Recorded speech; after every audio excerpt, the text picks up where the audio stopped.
ጀግና ሰው ክብሮ ዳር ድንበሮ የጀግና ሰው ክብሮ ዳር ድንበሮ ወደፊት በሉለት ይለይለት ወደፊት በሉለት ይለይለት ወደፊት በሉለት ይለይለት። ሰላም እንዴት ናችሁ? በያላችሁበት ሁሉ ነገር ሰላም ነው። አሽን አንድ ያላችሁ እሞኝላችኋለሁ። በስቲስ ጉንዱሉ ወዳች ላይክ እና ሼር እያደረጋችሁ ሐሳቦቻችን ለብዙዎች አካፍሉ። ለዚህም ከልብ አመሰግናችኋለሁ። ሐሳቡ ሲሞቻችሁ 3000 ላይክ እንድትገጩን በተተና አጓብዛችኋለሁ። ዛሬ ሚዛናችን ይዘላችሁ የመጣ ነው 1 3 4 ሰበር ዜናዎች ናቸው።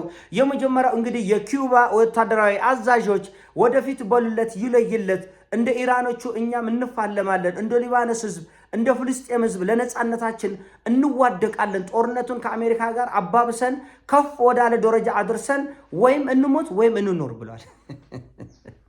ወይም እንሞት ወይም እንኖር ብሏል። እና ቅድሚያ ሰበር ዜናችን 1 3ን እነግራችኋለሁ ብያለሁ። የመጀመሪያው የኪዩባ የጦር ዝግጅትና የእንዋጋ በለው ጥሪ ለአሜሪካ ነው። ሁለተኛ የፓኪስታን ኤምባሲ በኢኳታር ያለው ከፍተኛ ጥቃት ደርሶበታል።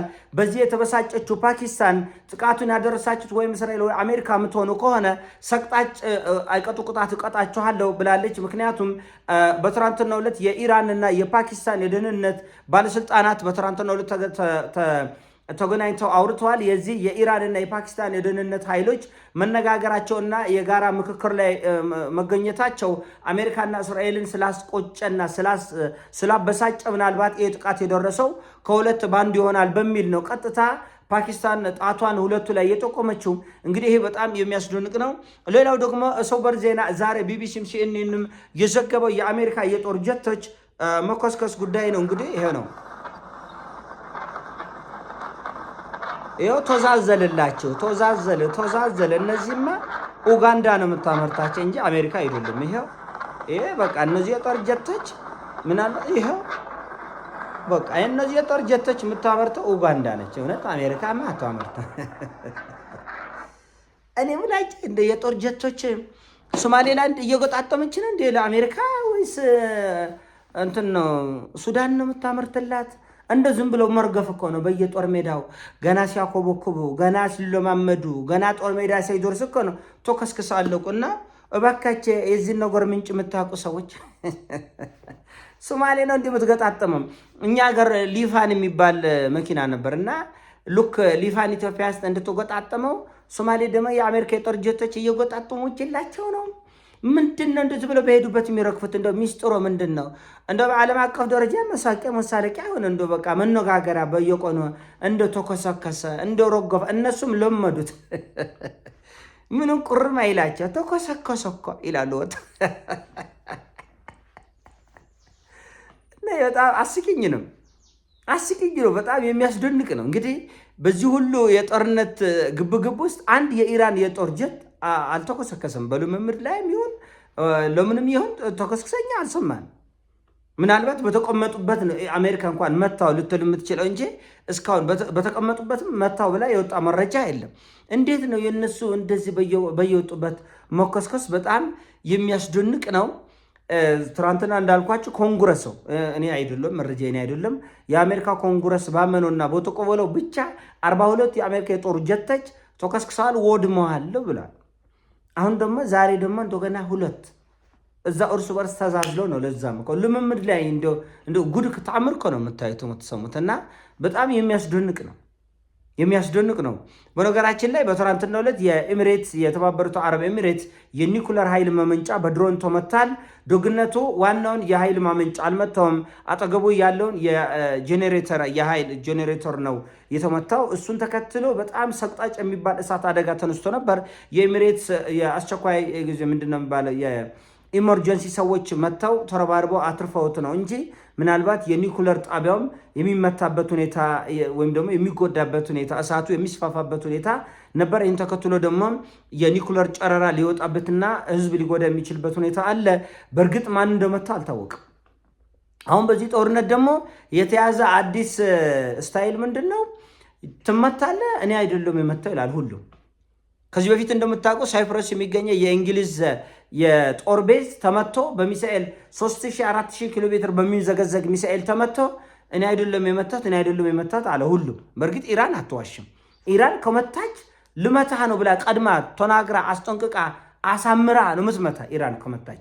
በዚህ ኢራን አትታማም እና የሆነ ኃይል ግን አለ ጦርነቶችን ማስፋፋት የሚፈልግ በየቀጠናው በየአቅጣጫው። አሁን ፓኪስታን ራሱ ማን እንደመታው እኮ አይታወቅም። ኳታር ያለው ኤምባሲ ራሷ ፓኪስታን ወይ እስራኤል ወይ አሜሪካ ብላ ጣቷን ወደ እነሱ ጠቆመች እንጂ እነሱ እኛን የመታ ነውንም አላሉ። ትናንትና ኤሚሬትስ የኒኩለር ማመንጫዋ ተመቶ እኔ ነው የመታሁትም ያለም የለም። እኔ በእርግጥ ኢራን እኔ አልመታሁትም ብላለች።